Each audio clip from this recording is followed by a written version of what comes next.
सुधीर कदम की किताब beyond mediocrity पर हमारी बातचीत जारी है और आज हम बात कर रहे हैं चैप्टर 10 अध्याय 10 पर। इसका टाइटल है द फ्लो ऑफ इंटरकनेक्टेडनेस, यानी जुड़ाव का प्रवाह। हाँ। पिछले अध्यायों में हमने फोकस किया था अंदरूनी महारत पर, मतलब इनर मास्टरी पर, लेकिन ये अध्याय थोड़ा एक कदम आगे जाता है। ये जुड़ाव, कनेक्शन की बात करता है। बिल्कुल। ये बताता है कि कैसे एक तरह की अनदेखी सी यूनिवर्सल एनर्जी है जो हर चीज के मूल में है, सब कुछ चलाती है। हाँ, और ये सिर्फ कोई फिलॉसफी जैसी बात नहीं है, पता है। अध्याय से बहुत ही व्यावहारिक तरीके से सामने रखता है। जैसे बुद्धि है या प्रकृति में जो सुंदरता दिखती है, शक्ति, व्यवस्था, सब कुछ उसी एक ऊर्जा के अलग अलग रूप है। मतलब एक छोटे से परमाणु से लेकर बड़ी बड़ी आकाश गंगाओं तक। ये असल में एक एहसास है कि कैसे सब कुछ एक दूसरे से जुड़ा हुआ है, गहराई से। और यहीं पर एक बहुत ही दिलचस्प बात समझ आती है कि महानता, ग्रेटनेस, वो कहीं बाहर नहीं है। किताब में एक लाइन है, greatness isn't outside us, it's within us, expressed when we align with something bigger. मतलब महानता हमारे बाहर नहीं है, ये हमारे भीतर है। जब हम किसी बड़ी चीज के साथ जुड़ते हैं तो व्यक्त होती है। तो इसका मतलब ये हुआ कि वो हमारे अंदर ही है, बस उसे किसी बड़े प्रवाह से जुड़ना है। बिल्कुल सही। और ये जो जुड़ाव, ये कनेक्शन का आइडिया है ना, ये आज के लीडरशिप को देखने का नजरिया ही बदल देता है। बिल्कुल। अक्सर हम क्या करते हैं, काम को एथिक्स से अलग देखते हैं, निजी जीवन को पर्पस से, सफलता को सर्विस से, जैसे सब अलग अलग खाने हों। हाँ, कंपार्टमेंटलाइज कर देते हैं। हाँ बिल्कुल। लेकिन ये अध्याय कहता है कि ये दीवारें असल में हैं ही नहीं।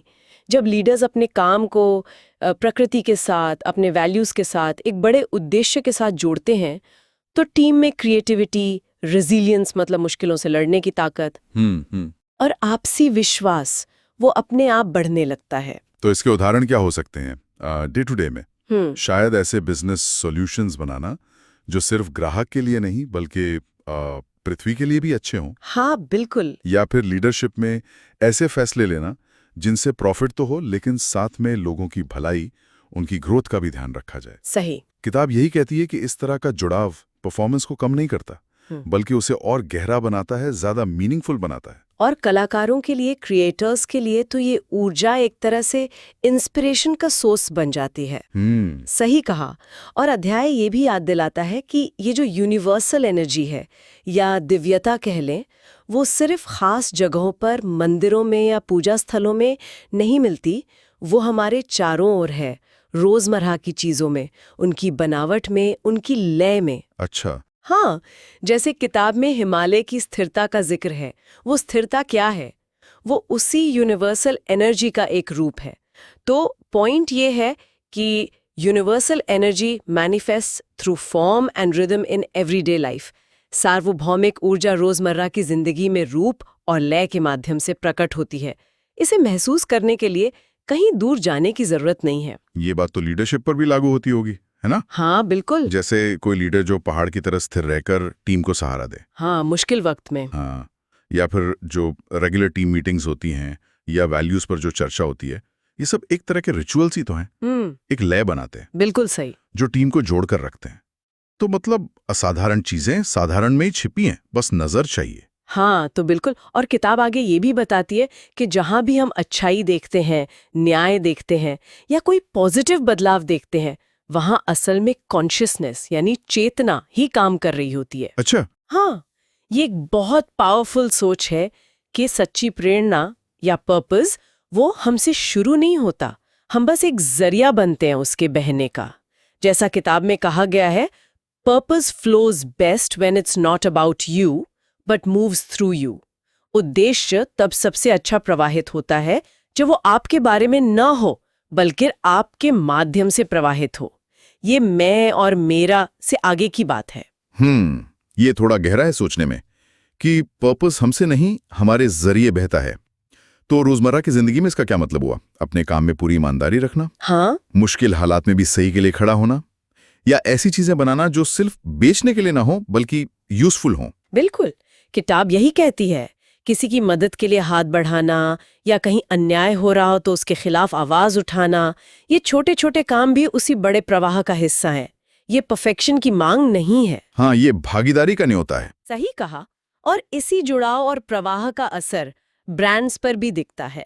अध्याय में ब्रांड इन्फ्लुएंस पर भी बात की गई है। जो मजबूत ब्रांड्स होते हैं ना, हाँ, वो सिर्फ कंपटीशन नहीं करते, वो ग्राहकों, प्रतिस्पर्धियों और समाज में बातचीत का रुख तय करते हैं, एक्सपेक्टेशन सेट करते हैं, वैल्यूज को शेप करते हैं। मतलब वो सिर्फ बाजार में होते नहीं, बाजार बनाते हैं एक तरह से। बिल्कुल, वो बाजार की सोच को दिशा देते हैं। और यहीं पर यह बात बहुत जरूरी है, a brand's greatest asset isn't reach, it's resonance. एक ब्रांड की सबसे बड़ी संपत्ति पहुंच नहीं है, यह अनुगूंज है। रीच नहीं, रेजोनेंस। मतलब कितने लोगों तक आप पहुंच रहे हैं, उससे ज्यादा जरूरी है कि कितने लोगों के दिलों में आप गूंज रहे हैं। किताब में नाइकी का जस्ट डू इट वाला उदाहरण है। वो सिर्फ एक टैगलाइन नहीं था, नहीं, बिल्कुल नहीं। उसने लोगों में एक डिटर्मिनेशन, एक कर गुजरने की कल्चर को इंस्पायर किया। सही। तो जब किसी ब्रांड का इन्फ्लुएंस इतना बढ़ जाता है, तो जाहिर है उसकी जिम्मेदारी भी बढ़ जाती है। हाँ, ऐसे ब्रांड सिर्फ प्रोडक्ट या सर्विस नहीं बेचते, वो एक डायरेक्शन दिखाते हैं, एक सोच बनाते हैं। और शायद इसी तरह वो यादगार बनते हैं, लेजेंडरी। तो कुल मिलाकर देखें तो इस अध्याय का सार यही है, जुड़ाव और यूनिवर्सल एनर्जी का प्रवाह, जो हर जगह है, हमारे अपने कामों में, लीडरशिप में, यहाँ तक कि ब्रांड्स के इन्फ्लुएंस में भी। हाँ, और जब हम खुद को इस बड़े प्रवाह से जोड़ लेते हैं, तो हमारे कामों में अपने आप एक गहराई आ जाती है, एक सार्थकता आ जाती है। बिल्कुल। और जाते जाते श्रोताओं के लिए एक विचार छोड़ जाते हैं।